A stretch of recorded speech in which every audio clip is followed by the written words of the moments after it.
waves. And Darkseer? Okay. Okay. I have So questions. I yeah, have a lot of questions now in my head because you pick Darkseer. Is it gonna be a Bloody Nine Coddle?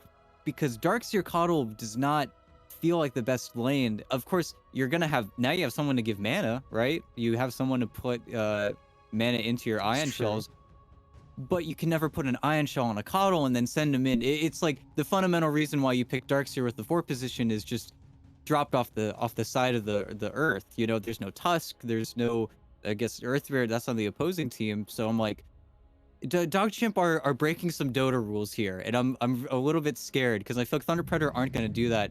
Disruptor? No, they just picked their Okay. Ogre. Well, that's his hero. That's what he wants to play, but I'm really worried because they really are kind of throwing out some Dota conventions here, I think, to kind of ham-fist their draft together.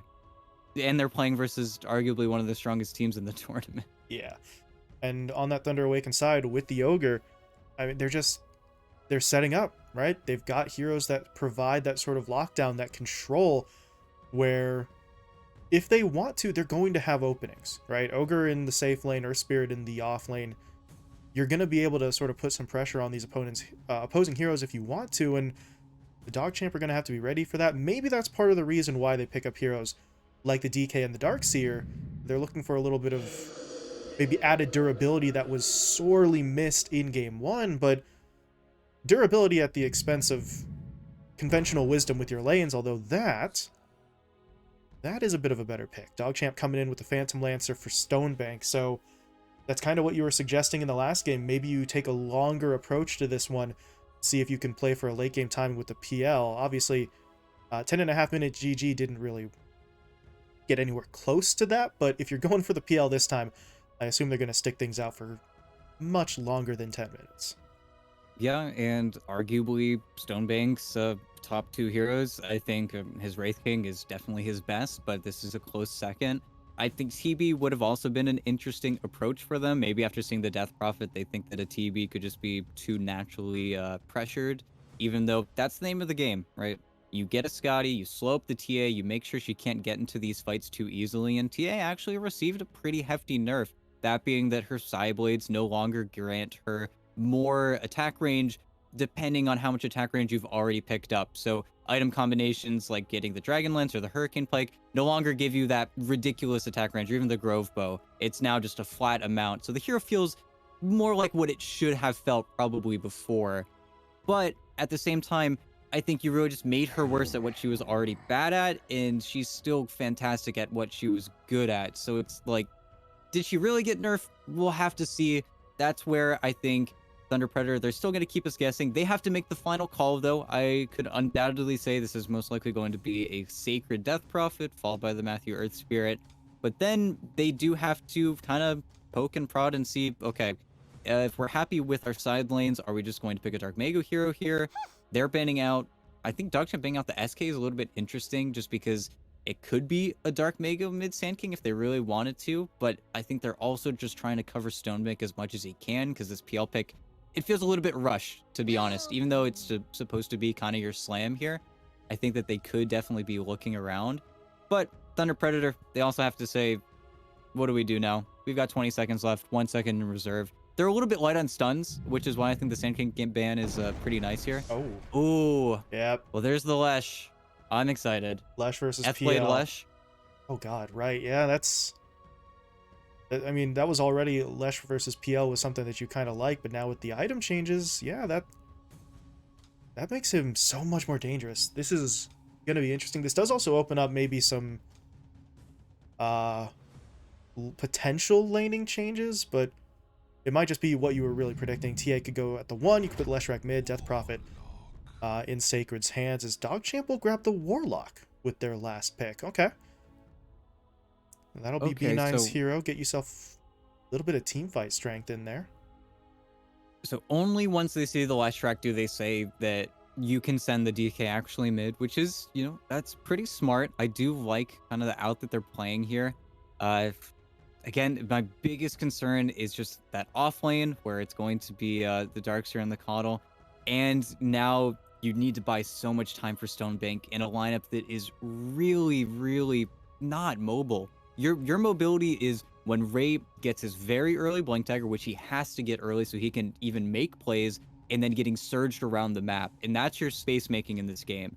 I think if DogChamp's push ever gets crushed, if an Elder or an Elder Dragon form ever gets kind of misused, this game could get very, very grim very quickly. Meanwhile, on Thunder Predator's side, they've got the brutal combo, right? They've got Exorcism and they have Edicts. Your tier ones are pretty much all going to be dead around the 10-minute mark, while you have Pakaz who's handling Roche. They've got a very, very, very well-rounded lineup. I like the DogChamp are definitely playing for that later timing, but I'm just concerned. I hope this game lasts a little bit longer than the previous one, though, just so I get to see how Dark Mago actually skills up his Leshrac with the changes to Bloodstone and getting the Kaya removed. I want to see if he even looks at that item, or if we just see him double down on damage and just go for like Arcane Boots Kaya Sanj, like a lot of people have already gone on other mids this patch already. But we'll have to see. The name of the game for DogChamp though is time. They just need to outlast this. Yeah, they have to buy time for a PL. That is really the only strat that I foresee really doing much of anything for them. And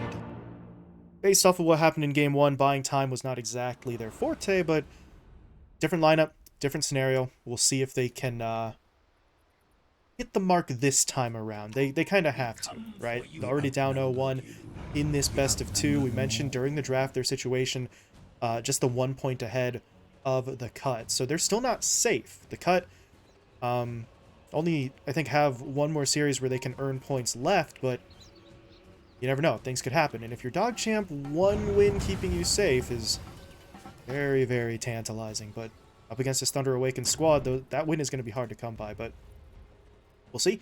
Can Stonebank be the hero here for them on this Phantom Lancer? As of right now, who knows? Just started the game, but we will see how much time can be bought for him. We'll see if Thunder Awaken try to get aggressive in the early stages here as well. You see them rotating into the north side jungle. They threw down the vision, but they're still here, potentially looking to see if someone comes up, or actually Blood Knight, yeah, you gotta take a few steps closer to your teammates, maybe. And we're looking for that wraparound play, and honestly, I think those 3 heroes could have killed the Warlock if he was that far away from his tower, so good on B9, get himself out of there. They now probably suspect something's going on with that wraparound play, and I don't think they're going to get caught out by it now. Well, Yeah. I say that. Hello, Stonebank. Gotta jump away with the Doppelganger, so they know that that's what he's skilled up at level 1, long cooldown. Now, just trying to get a little bit of pressure in, and speaking of pressure, what is this? Just trading some right clicks early on there. Once again, Thunder Awaken were able to grab 3 of those 4 bounties. And now B9, can he get any? No D-Ward. Panda's faster on the draw, and the Warlock's even gonna take a little bit of extra damage from that DOT. Yeah, Is he super gonna get the? obnoxious. Oh man. Yeah, Panda Boo, he's a beast.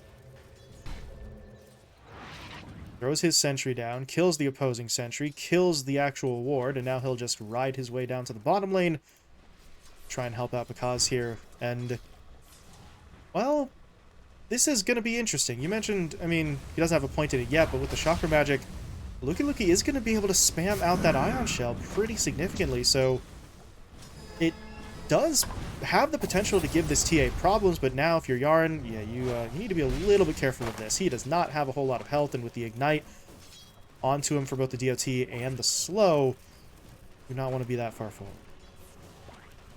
And they're trying to meet the creep wave here. If he gets the ranged creep, that would be pretty nice. Panda Boo's making some fancy moves here. Now Luki has to actually turn back just so he can try and get the creep. Does he get the deny? Nah, got the last hit.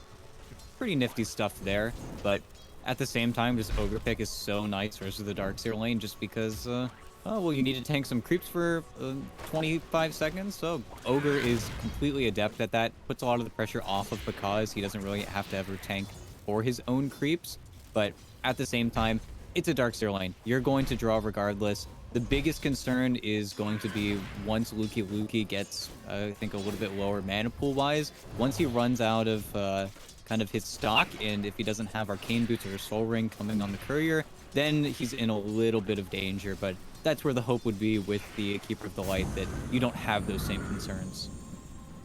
Yeah, if you can sort of keep that Darkseer going that little while longer in the early laning stage, then things might look a little bit better. But now Luki is going to take a lot of damage. He'll surge himself away, but I mean, that's a play this duo is going to be able to put together pretty frequently. Fire Blast into the meld hit, so you always have to be a little bit careful of that. You saw Luki able to get away, but not before he lost over half of his HP.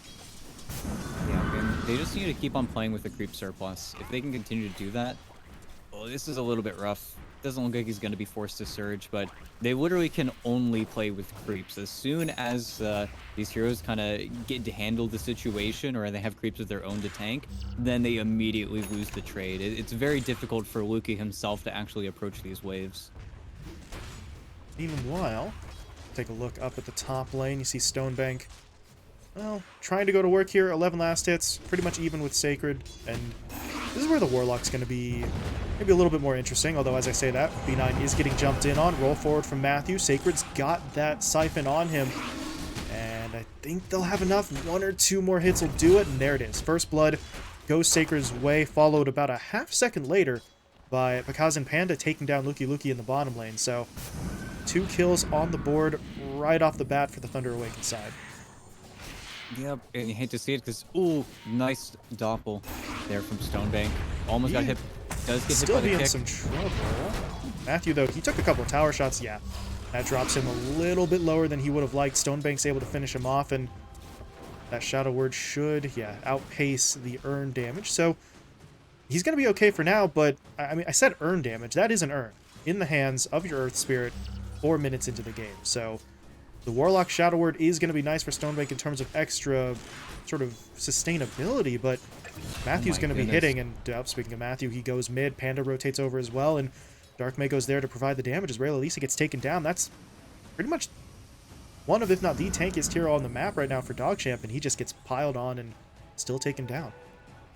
Yeah, and so innocent from Ray. He goes towards the water room. Oh He boy, thinks, there's you another. know, I'm going to take it away, but yeah, as soon as they see these heroes, they are out-rotating their opponents right now. Because is Okay, he getting had eaten the alive a little bit, but yeah, he'll be okay. But as soon as they bring 3 heroes mid, they just leave. They go back towards their lanes, and the secondary round of heroes coming in from DogChamp just kind of disconnect from each other for a moment, and then unfortunately that happens, and they're still playing on these kind of squishy supports. And in the top lane now, Matthew's got earn charges, so he can make plays pretty much wherever he wants. Their pick off onto Bloody 9, 5 kills in 5 minutes, a 2k net worth lead. This is obviously not the start that DogChamp wanted, but this is getting into nearly worst case scenario territory. So I don't know if they're going to be able to fight back immediately and get any kills, but you at least have to try and cut down on some of these early deaths. It's really kind of putting them behind the 8 ball at this point, so see what they can do. But over in the middle lane, what's going on here? Dark Mago trying to go after Raylalisa, not going to be able to find the kill, and with Yarn's presence, the Leshrac does have to back off. The problem is, Ray was so low, he couldn't exactly turn around and try and go for the revenge kill. Instead, it's just both mid laners backing off. Yeah, and Top. 9 gets kicked back. Sacred's very low on HP, though. He's going to have to wait for the Siphon. Does get it out now, but I'm not sure that's going to be enough. He is just barely getting that health back. Stonebank is still going to be able to take him down. Matthew should get a kill, I think, just with the earn damage at this point. Wanted to roll through just to make sure, but he didn't need to. B9 gets taken down. Meanwhile, in the south side jungle, they take down Luki again. So even when they lose a hero in that top lane, they make the trade worthwhile. 2 for 1 across the map, and the momentum just keeps on building up for the Thunder Awaken side. Yeah, and very simply, they place the infamous ward, they see him walking for the creep cut, and then they meet him. And then if you use your surge just a second too late or too early, you just get cleaned up. And now that Pakaz is level 6 because of how much rotating that Pandabu's done, it feels like now it's TA Town bottom. How do you actually break into his jungle without just being aware of it right off the bat? At the very least, Luki will be able to farm everything, but yeah, they make the play elsewhere. And now Yarn's given up his position. They know he's in the... Well, okay, they know he's in the woods. They didn't actually have him pinned down, so Yarn's at least able to sidestep that one, but it's it is amazing how, like, swiftly, how fluidly Thunder Awaken just get in. The supports rotate in, they get kills, they back off, or no, they don't, as they'll take Yarn down. And now B9, what are you doing here? That's not a place you want to be. Dark Mako misses the stun, but I'm not sure if that's gonna did matter. Very much mattered. Shadow Word heals him through. B9 survives. That's some good news. At least on the DogChamp side. Speaking of good news, though, they have a shot at getting Sacred here in the top lane. DogChamp realizing the supports have rotated mid. This is a lone Death Prophet, but Exorcism. That kind of makes life tough. Stonebank and Ray Lisa don't really have the durability. And back mid, B9 survived the first attempt, not going to survive the second. Yeah, and unfortunately, and actually fortunately for DogChamp, they do actually get Sacred top. I think got clipped by a DK in the tree line here. He had gone in for the dive even further and then just kind of got hit up by the Dragon Blood, so went down. At the same time, though, when your playmaker's a DK, everything needs to be so tight. You're going to have another Elder Dragon form in 30 seconds here. They'd love to make a push onto a tier 1, but that's where which tier 1 do you actually try to get? Because Pakaz is still just being the bully in the bottom lane. Even though Luki, he's gotten way more last hits than he has any business getting, just because Pakaz is honestly giving it to him. He's sitting at 62 and 7 right now. He is just farming absolutely everything, and there's no real way to slow him down here. Honestly, the biggest concern for me right now is if Thunder Awaken kind of become aware of any of the stacking that might be going on, and then Pakaz just makes a rotation over. At the very least, there are way fewer playmakers on Thunder Awaken's side right now than I think they've had in their previous drafts. So they're definitely going to play a more farm-oriented style. It's just, are they going to be able to actually roll your buildings faster than you can? Because it's time. It's Elder Dragon form, and they're looking for the TA bottom with the smoke, but they really have to hit, like, right now. Here we go. Kaz sees it, going to try to get away. The Dragon Tail stun will connect. And there's that sentry. They needed that to get through the meld. Kaz trying to get away. He's got a couple of wand charges. That might just be enough. Popping the Fairy Fire as well. Trying to get into the tree line. Going for the slow. Now he's going to look to turn around. He takes down Yaren. Can they finally get this kill? Yes, they can. Sacrificing Yaren there, honestly, more than worthwhile as they get that much-needed kill. But over in the middle lane, yeah, you're going to bring through your heroes bot. We're going to push in onto your carry. Stonebank gets caught out and taken down, but if you're DogChamp, unfortunately, you have to make that sacrifice. If you can get the tier 1 tower, that would be fantastic for them. But every play at this point, already down so much, is going to cost them more. And yeah, speaking of costing, Bloody 9 in some trouble in the middle lane, gonna get taken down, but that bot time for Ray Lisa to TP in. Dark Mago's dropping low. Can they finish him off? Well, they can. But once again, cost them. Ray Lisa finished off, and Yaren, I don't know if he's getting out of here. DOT is going to be applied to him. Pakaz comes in looking to actually take the kill for himself, and he will be able to do just that. Yep, and now, even though you do lose Dark Mago, you still get the pressure onto the tower here, and they do have Glyph, but will they use it? They might try to save it, but unfortunately, I guess they're not making a decision. It's just going to go down. They're not going to be able to get anything in return, and that all leads off with the guys going down in the bot lane, but I feel like they get their returns every single time. There are very few instances where Thunder Awaken are upset with the trade that they're kind of forced to make. And now, Dark Mago, with all that gold he got from his game, oh, they're looking. What a silence from Matthew. Okay. Oh, no. Surge did not come through because of the silence. They're keeping him locked down. He does get the Surge off now, though, but the Ignite is actually on him, and okay, the Ignite didn't matter. Matthew just going to get the kill with his own DOT, and that is 4 heroes who rotate bot for that kill, but they take down the Darkseer, and now your tier 1 tower is in danger unless you bring more heroes over to try and defend it, which, if you're DogChamp, I don't really know if you want to do that, because the more heroes you have in the area, the more likely it is Thunder Awaken kind of just run at you to take a fight that they're feeling fairly confident they're going to win.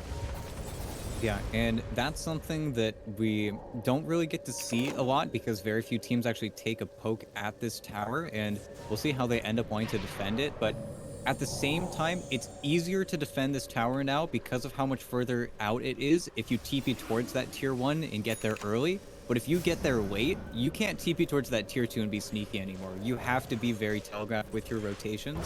So it's kind of like a hard punish almost if you get there too late.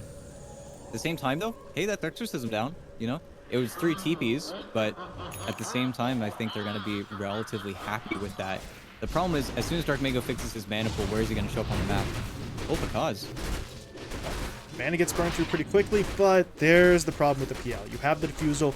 You want to maybe look to push someone out of lane, and he does manage to do so, but you have no lockdown. You're not going to be able to really connect on those kills. Meanwhile, in the south side jungle, there is a fight breaking out. Blade 9 gets taken down. Dark Mago's just going to work here with that Pulse Nova. He gets a second kill on to Yaren, and this is starting to look rough. Luki taken down. The Golem will be finished off by Pakaz, and, well, that was kind of the best case, not best case scenario, but maybe the best opportunity for DogChamp. They threw down the wall, they threw down the Chaotic Offering, and they don't get anything.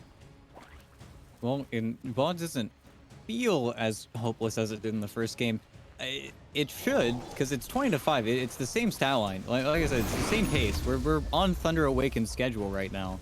They're just maybe taking their time, playing more farm-oriented heroes, so we're not seeing them kind of duke it out in as dramatic a way as we've seen in their past 3 games, but at the same time, Stonebank really has to do it all. He has to get his items so quickly. He's looking for a Mage Slayer right now, which is honestly an interesting approach. Of course, it's a very, very good item versus the Leshrac, and your illusions do cast it on those heroes, but at the same time, Dark Mago has Yules. He's looking to set up on everyone here. I think they gotta run. Here comes Dark Mago on the back line. Yeah, I don't think they want this fight. They're gonna go for the stun on Sacred, but that's about the tankiest target you can go for right now. It's not gonna work. B9 taken down. Ray Lalisa dropped as well. And it is time for the retreat. DogChamp just have to back off. And dude, he's got a Spirit Vessel already on Earth Spirit. Like, it's they have so many issues, and that's the problem, right? Even though it doesn't feel like they have such a huge lead, it's 14 minutes into the game. They have these luxury items. They have pretty much everything they could possibly want. Funnily enough, Pakaz is also looking for a Mage Slayer, so we'll have to see. Gives mana regen now, but Yaren. It's going to be the jump in. Yaren in trouble. That's a nice vac into the wall. That's a good play, but where's the follow-up damage? They need to be able to take some of these heroes down. Unable to do so just yet. Sacred, though, he is so low on HP, trying to get away. He is actually tethered to Matthew there with that Fatal Bond, so Ray Lalisa was trying to get the damage in onto the Earth Spirit to kill off that Death Prop. It doesn't really work out, though, and now Luki's gone a little bit too far. Outrunning his support there is... Yeah, he is going to get punished. You can't go up the ramp like that when all of your teammates are on the low ground. There was no way for DogChamp to save him. Thunder Awaken just kind of get a freebie, and now if you're Ray Lalisa, you are sitting here in your Elder Dragon form with basically nothing to do. He can take a camp or two. No, he can. It didn't spawn. So, this is just, it's horrible. Everything that could be going wrong right now for DogChamp is. Unfortunately, the beautifully crafted lineup of Thunder Awaken, they don't do anything poorly. They push your buildings incredibly quickly. Got the TA for the Roche. Really, their only problem is dealing with these Stonebank illusions. And okay, they're gonna go at the Roche death, and the problem is their TA traps set up everywhere. There's no good way for them to get into this fight, and they might take Panda Boot, but I think that's it. That's all you get. Yeah. Well, he was on a killing spree apparently, so there's a little bit of extra gold being thrown out there, but that doesn't solve the problem. Pakaz now has an Aegis to work with, 2 lives on the board. He is building his way towards a butterfly at the 15-minute mark, so I mean, how do you get through this? This TA, already a hero that you were struggling to bring down, now you got to do it twice, but with Pakaz alone, maybe they can get that first life. Yes, they can. Okay. Big play there. Sacred now coming in, but look at that defusal. The inhibit slowing him down, burning through the mana. Pakaz is back in, but he needs help. The Chaotic Offering thrown right on his head for the stun. That's going to help them get through the refraction charges. They still need more, and there's going to be the vacuum pulling Pakaz in. Big kill there. Matthew falling as well. Dark Mago now joins the fight, but already losing over half of his HP. He's just got to kind of back out at this stage. Not before he gets 1 kill onto Luki, but this may finally be DogChamp's choice. Actual choice of fights, as they will go in. They've taken down Sacred, 3 dead. Maybe they could get a 4th, because Panda, he's just going to sacrifice himself. Standing under the tower, trying to create an opportunity for Dark Mago to then reinitiate, and he will do so. Stonebank dangerously low, able to doppelganger away. They do finally take the Leshrac down. It cost them Ray, but you see, that's a team fight win. That's a 5-man wipe. Yeah, they did honestly everything really well there. They had the vacuum play. It was only a 2-man, but at the same time, they kept those heroes around in those Fatal Bonds for so long. I think Pakaz just was kind of nowhere while Dark Mega was fixing his mana pool. He was back in the fountain, so it's not like he could have provided initial support. But if he just was there a little bit earlier to run through, maybe we would have seen kind of a better defense. But they got Aegis, they killed him twice. That's a lot of gold. Stonebank survived.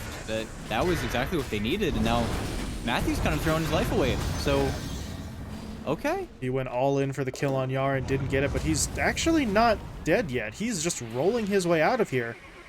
So, okay, yeah, maybe it was overly ambitious to go for that kill, but he's not really going to be punished for it yet. But now that's a problem. Sacred stunned up, Stonebank in, Lukey here as well, dishing out the damage, trying to bring down that Death Prophet as quickly as they can, but Sacred with the Siphon, he's not dead just yet. There's going to be the back wall combo, though, into a very nice wave from Yaren. It's enough to take down Dark Mago. Now Sacred has no mana to work with. He's stunned up by Ray. And, don't look now, folks, but DogChamp are making this one a game. They've caught out Panda in the middle lane. They're going to take him down as well. And, well, we went from a 20-5 kill score to 27-14. Obviously, still a long way from DogChamp evening it up, but they are fighting this time around. Yeah, and really, it all goes to the Mage Slayer. I think that they're really overestimating their damage right now. This is where we could very likely see a team that was gearing up for a 20-minute win just get crushed, because their items, they're skipping a few steps here in their itemization to kind of go for that steadfast, easy victory, and that's where Stonebank is not giving it up. And that is the one thing their lineup does well. If you are Dragon-tailed and you have no one to help you, no Force Staffs, no kicks, if you have taken that support out, and I think that's why this fight goes so poorly for him, is because they've already gotten rid of Matthew beforehand by him kind of overextending. They have tools to work with. They have something to actually play around, and that's also where Yaren, well, might... Okay. Still going on to Keeping it B9. driving. Oh, he's up. Uh-oh. That's problematic. Yeah, Ray Lalisa, that's not where you want to be. He is cliffed, doing his best Arteezy impression as they'll take him down. Sacred getting the kill. And now it is, it's time to run again. DogChamp had a brief moment there where they were on the offensive, but that time is no longer here. They've got to get the hell out, because Thunder Awaken a little upset with themselves maybe for giving up those last couple of plays, looking to reestablish control. They get a pair of nice kills. The question now, though, can they translate this kill lead into definitive map control? Because you still have a PL who's doing his best to farm up everywhere he can. If you can take some of that space away, you're going to have an easier time maybe containing him, but now, oh my gosh, he's just going to get jumped in on. He's alone in the jungle. He's going to try to last long enough for reinforcements to arrive, but that's just not going to happen. If they have detection, they don't need it. Yaren in with the wave, getting the kill, and now Dark Mago, he wanders into the fight a little bit early. His teammates aren't here. There's a Chaotic Graph and stun on the 3. But this is a lot of damage. They didn't actually finish Dark Mago when they needed to, and it is costing them heavily. They've lost 2 already. Lukey should be dying to some DOT here, as he does get that Vessel applied again, and yeah. Matthew's able to bring him down. Sacred tracks down Yarn, and if you're DogChamp, you have to kill Dark Mago there. You hit him with the Mage Slayer, that's fantastic. But even with reduced damage, if you let him live throughout the entirety of a fight, he's still gonna just really cut your lineup down. Yeah, and that's where the prior lead, you feel it right there, where even though you get the kill on the TA, you still got to deal with the big problem. And that was a vacuum into the Chaotic Offering. It looked good, it felt good for them, surely, but that's also where the Death Prophet silence comes in. You don't have mana yet on your PL. You just kind of die after the fact, where previously he was really using his Doppel to kind of weave his way through the fights. And at the same time, you took that engagement while Ray Lalisa was in the top side of the map, kind of farming and pushing towards his own items, where I think he was such a key member in those messy team fights. Because again, he is the Blink Dragon-tail. He's your Blink Stunner. He's the one who's actually allowing Stonebank to hit and stick on these targets. So they just disjoint themselves for a few seconds. And of course, even though you still got the kill on Pikaz, 4-for-1 still kind of stings, especially with BKBs next on the table for heroes like Dark Mago. Then you've got a huge problem on the horizon. DogChamp, though, I mean, they've got to be feeling relatively good about the fact that they are getting so close to pulling these off, right? They killed Pikaz, they had Dark Mago down to just a sliver of HP, and they couldn't really sort of slam the door in Thunder Awaken's faces, but as you said, they took that fight without Ray Lalisa. If they don't do that next time, if they've got the DK there and a similar scenario unfolds, you get the feeling they're going to be in a much more advantageous position, but you can only make so many mistakes of that nature before things get out of hand. So you see all of them moving their way up towards the top lane now. 4-man smoke. Yarn is just showing himself, trying to lull them into a false sense of security here, but the question is, where do they go? They're going to try to get onto Matthew first, get that Earth Spirit either dead or out of the fight, and they did manage to do so. Now they're going to turn their attention onto Panda. Quick and easy kill onto the Ogre, but that is the only kill that they're going to be able to get. The rest of Thunder Awaken sort of scatter, and they will mitigate the damage. Yeah, and, well, they kind of have to reset, I think. Kind of need to take a step back here, and their opponents aren't letting them. Oh, that would have been such a huge vacuum. Oh, he still dropped the wall. That's unfortunate. But they got the slow, actually. Pekka's... They get the knockback. And there's the Chaotic Offering once again hitting onto 3. They need to take the TA down, though. They do manage to do so. Matthew falling as well. This is the fight that they wanted. And hey, guess what? With Ray Lalisa here, you've got the lockdown you need. They keep them under wraps. They keep the damage really to a minimum coming out from those Thunder Awaken heroes. And that is a big fight. They had to throw quite a few of their ults out there, but you're 7k down at the time. You have everything available. You throw it out and they get the team fight win. Yeah, now, honestly, the only thing they need to be very careful about is whether or not they dodge out fights until they have their spells back up, but that was perfect. And okay, Yarn, gotta go for the big play. He tried to catch, I think, a freebie on the Ogre Magi, but I thought for a second there everything was going to be crushed for a second. This was another really good silence from Sacred, but this is now your tier 3 tower being heavily pressured by DogChamp in a game that you thought they were going to lose pretty quickly. And that might be a little too far forward. He's taken down. Matthew rolled in, but Dark Mako, he's slowed up. He's not getting into position in time. Now the BKB comes out, and here's where the damage becomes an issue. Ray Lalisa taken down. Stonebank dropping low as well, trying to dance his way through the fight, but he's not going to be able to make it. Dark Mako picks up the double. Yarn will TP away, but that leaves B9 here holding the bag. Well, they just weren't satisfied. They weren't happy enough with what they accomplished because, unfortunately, the pings are coming out. Now it's a free Roche. Now you have kind of given away a lot of steam because that's a lot of farming you could have done if you really wanted to forfeit away the Roche. So that's unfortunate, especially because after this Aegis is back up on Pekaz, you're going to have a BKB finish with him as well. So NA teams really like to overextend. It's kind of the theme of the tournament so far, but they can still do this. It's just really a freebie they didn't need to give. Yeah, and especially considering that overextension on the high ground, what they got out of it was a kill onto Panda, which, if you're Panda, you're saying, cool, take me away, kill me. If we can trade me for 2 or 3 and stop the high ground push, you will make that trade every single time. It leads into the free Roche attempt as well. As you said, BKB now finished off on TA, so every time DogChamp put together a honestly very impressive play that makes you think, okay, now they need maybe 1 or 2 more of those in a row, they kind of let it go. And now in the bottom lane, Lukey, yeah, you've got to clear out. Blink and Surge, but the Yule still connects. Matthew mistiming the roll a little bit, but he still gets the slow in the silence. That should be enough to get them to kill as Lukey will fall, and with Dark Mago here, I think they can get the tier 1 pretty easily as well. Yeah, and we'll have to see. Everybody else on DogChamp is situated around the top side of the map.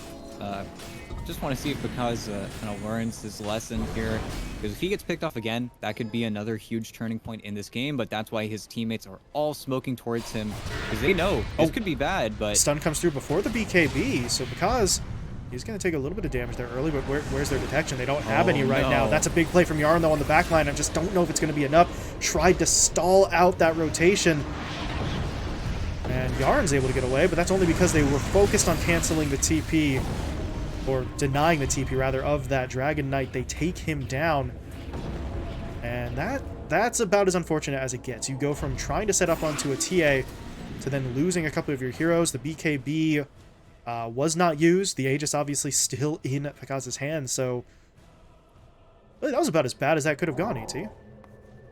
No, it's highly unfortunate, but at the same time, you're still farming on Stonebank. He needs his Scotty. He doesn't have his tanky item yet. Dark Mago doesn't have mana to work with, though. I think Dark Mago actually has to bail. There's the wall into the back. BKB pop. Sacred's coming in to help out, though, and Pekaz, actually, he tried to sneak in, but he, again, doesn't pop the BKB, so he's slowed for a moment.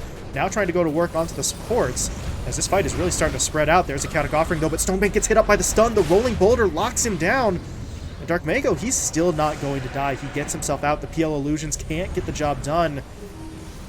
And unfortunately, DogChamp kind of spread a little bit too thin there. They were still so close. If one or two of those other heroes were there, they might have been able to find it. But now they're in trouble. The rest of Thunder Awaken regrouping, looking for the kills in the tower. And DogChamp just have to back away. Without Stonebank, they really don't have enough to take any sort of secondary engagement. No, and it's really unfortunate that he keeps getting clipped by the, honestly, very few disables on Thunder Predator, and all it takes is getting stunned once, and then suddenly you're at 800 HP PL, and then you just feel so much weaker. It's where if you're the ones initiating the fight, you just feel so much stronger on that hero, and it looks like instead of going up the high ground, they're going to take all your outer towers instead. Just do the safe play.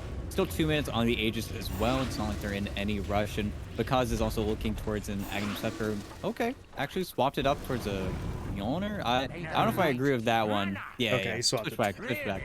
Just because that's the item that suddenly, if you don't finish off that TA perfectly, everything kind of goes really poorly for you. At the same time, with the boots of travel on Dark Mago, he's able to constantly set up in the side lanes. So this is where the game gets really rough for DogChamp. This is where they get locked in their base. Ray Luis is still looking for his BKB. Matthew's looking for Luki. Another missed roll, but wow. I think they're still, he's yeah, they've still still got him. So it's even onto the same hero. Matthews missed that roll twice onto Luki, but it really hasn't mattered. So they get the kill. Darkseer was really just trying to swing this outpost in his team's favor, but kills like that, or deaths like that, I suppose, really not stuff you can afford. If you have that outpost, that's neat, but I don't really think that was, at this point, worth potentially sacrificing your life for, especially since it means the rest of the team now has to sit back. If they're down one of those cores, they can't take engagements. They need everybody. They need every single ult being thrown into those fights to take down Dark Mago and Pakaz, and without it, they just sit in their base and kind of twiddle their thumbs until those heroes are respawning.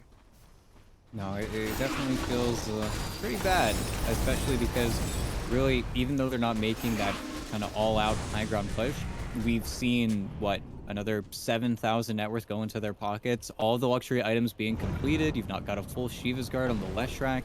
I like the smoke up. This is with the BKB on the DK, and they will take this pick onto Matthew. Pandaboo as well if he sticks around for too long, but see if he actually makes his way out here. Has a forced TP if he really needs to. Or step into the river. He's entertaining death a little bit, but they have no idea, and they can't really know. But this is really important. They just need to have Bloody Nine come through with the sentries now, retake this area.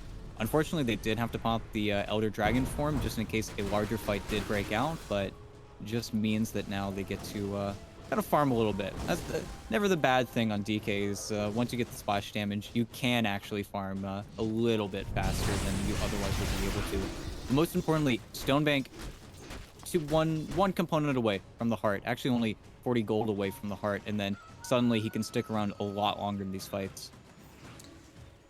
Just trying to build themselves up slowly but surely. That was sort of the name of the game when we saw this PL in the draft. And we knew DogChamp would have to weather that early storm, and well, I mean, they're down 20k, so I wouldn't say that they did that spectacularly, but they're not out yet. They have not conceded defeat. They're still looking for that late game play, as we got a couple of DCs on the Thunder Awaken side. Matthew dropped out for a moment. Dark Mago dropping as well, so slight issues here. We are playing on the USC server, so maybe some of the Thunder Awaken players have some slight issues with their ping, but hopefully these will be a pair of quick reconnects and we can get back underway. Yeah. And it looks like it should be relatively quickly. Yeah, Okay. Dark Mago immediately gets back in here. Of course, they are playing on a slightly more ping than their opponents here on home US East, but at the same time, now we might see Thunder Awaken wait for the next Aegis. That's really going to be the only position in which the TA will feel comfortable pushing up to these towers. Of course, he is the most likely candidate for death if he ever gets caught with the Dragon Tail before his BKB. He could just get chain stunned and bursted, whereas I think the Death Prophet and the Leshrac both don't really have that problem. They are way sturdier. Both are incredibly tanky, actually, for this stage of the game, especially Sacred with the BKB and Sanjin Kaya. Sitting at 3,000 HP. He's kind of a monster right now. And he's actually going for I see the Blink Dagger in the Quick Buy, which is honestly really cool item pickup. I think that'll help him actually get on top of Yaren, who has actually been able to survive in a lot of these fights just by virtue of having as much cast range as Otto naturally has. And I think that will really throw a wrench into his plan. Might even force out the Will-O-Wisp on himself, which is exactly what you want. But because with the Ags, he's looking for a Lucky. They are hunting. Oh, they got him! Oh, Dark wow. Mago just throws out one last stun and it hits. That's brutal. Lucky, he was waving goodbye there. He thought he was out. And Well, that breaks up quite a bit here. There's a buyback at least on that Darkseer, but now DogChamp, they have to go back into a defensive posture. well, there's your level 10 talent there. If there was ever a doubt, now you know. Man, that's unfortunate, but Pandaboo, okay. Okay. We're trying to get the trades going. Should be relatively easy. Matthew tried to Oh. roll, but he actually stepped into the Will-O-Wisp, but yeah, here's the problem. On the backside, the cores go in. Nice Chaotic Offering to try and slow it down, but not going to be enough. B9 taken out. Stonebank dead as well. No buyback on that PL, so they're just going to surge their way in. Yaren has nowhere to go as they'll take him down. And maybe that's a little bit too much. They see Matthew, they think, okay, we can get a second kill here. Instead, they get baited in. They go in all in on the supports, don't pay attention to the position of the cores, and now Thunder Awaken, they're just going to look to end it. Yeah, and without buyback on PL, and they're going to figure this out really quick.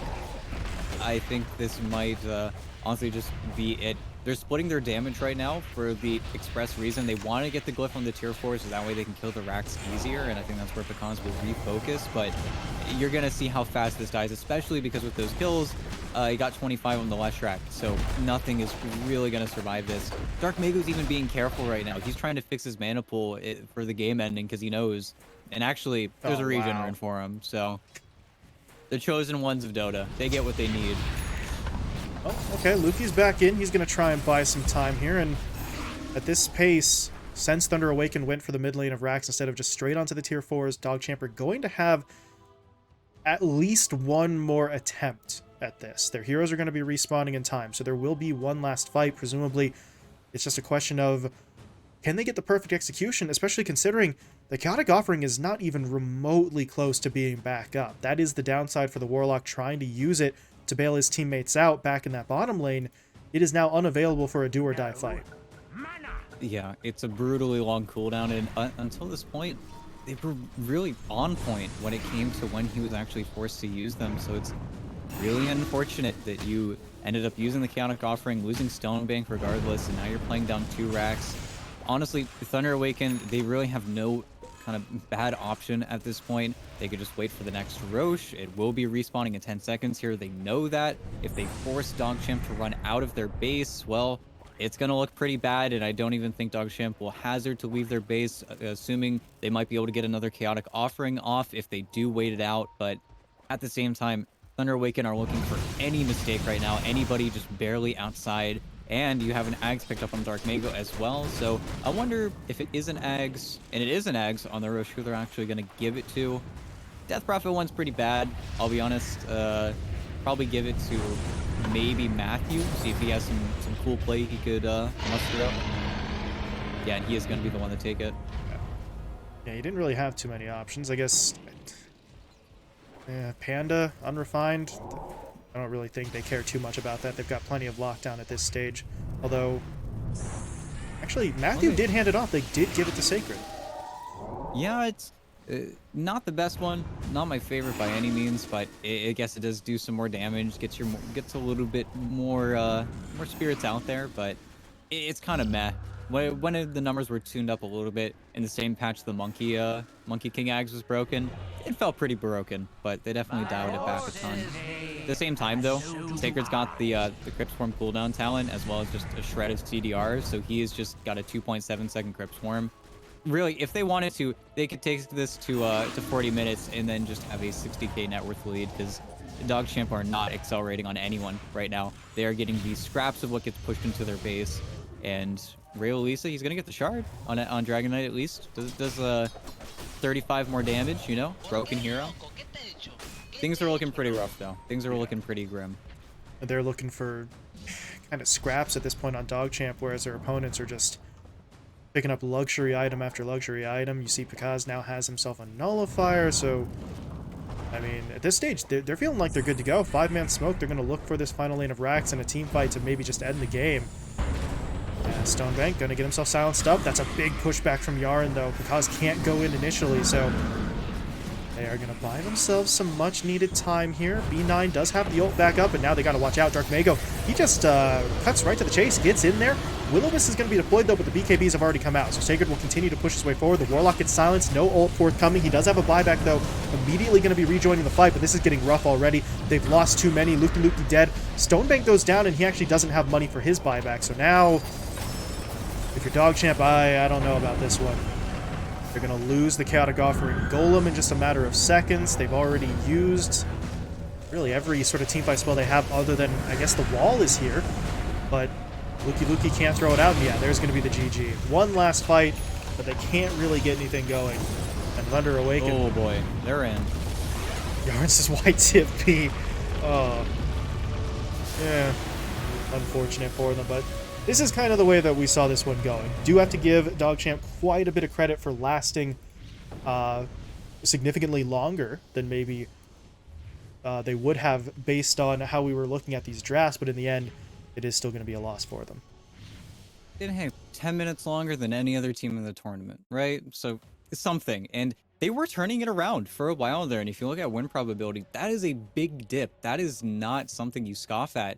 It just feels like once you start getting hit by spells, and really it kind of comes back, it burns in my memory whenever they went to actually hit the tier 3 tower Thunder Predator, they stick after the Chaotic Offering, post the Elden Dragon form, everything just kind of seemed a little bit like they were sticking their necks out, and then they got chopped. They got cut down by Dark Mago, they overextended. That's where immediately the Roche respawns. It was literally the worst case scenario after that. They immediately got all of kind of their problems fixed. Suddenly Pikaz has an Aegis, he has a BKB, he's no longer that easy target that they can kind of snowball off of. And then it feels like Thunder Predator just kind of played the numbers game versus you. Their numbers were bigger than yours. And then also to top it all off, Stonebank just started getting clipped by every single stun, every single spell. And then you're not playing this elusive PL anymore. You're actually taking the damage. And until you have that heart, you can't really take the damage. And I think just because of those few deaths post that push, everything kind of fell apart all at once. But still, a valiant effort. And I mean, DogChamp, whenever it was 27-14 after I think 2 or bad engagements for Thunder Awaken, you could feel it, they got the blood pumping, they were really looking up, and then looking up and then kind of looking a little bad not too much later. Yeah, but I mean, as you said, they lasted longer than any other team to play up against Thunder Awaken so far, and there was a brief moment where we were thinking, hey, maybe they can do this, and I know, and at the end of the day, a loss is a loss, right? A close loss and a blowout still count the same. It goes in the loss column, but if you're DogChamp, at least on the back end of this 2-game series, you have some sort of positive to look at moving into really the final days of their schedule. So, silver linings, I guess, is the best that we're going to be able to say there, but it's better than nothing as DogChamp do go down. So that means Thunder Awaken, continue their undefeated run. They have now won 6 straight games, and they are done for the day here. So they are going about their business. We're going to be moving on to the next series, which does mean we need to get to a bit of a point of order here with regards to the schedule. Originally, the series that was meant to be played next was going to be Hikori versus The Cut. That series will not be played. The Cut have forfeited the series, so Hikori get themselves a 2-0 win. The Cut were not going to be able to put together a full lineup to play that game. So that series is not going to be played. We do have a series replacing it, however. It's going to be 4 Zoomers taking on Lava Best PC in that same time slot. So we still have the same number of games, just a little bit different from the initial schedule. So we will be moving into 4 Zoomers versus Lava in just a little bit once we can wrangle the squads. So we'll be gone for about 10 to 15 minutes here as we get those teams ready, but we'll have that second series of the day coming your way in just a little bit.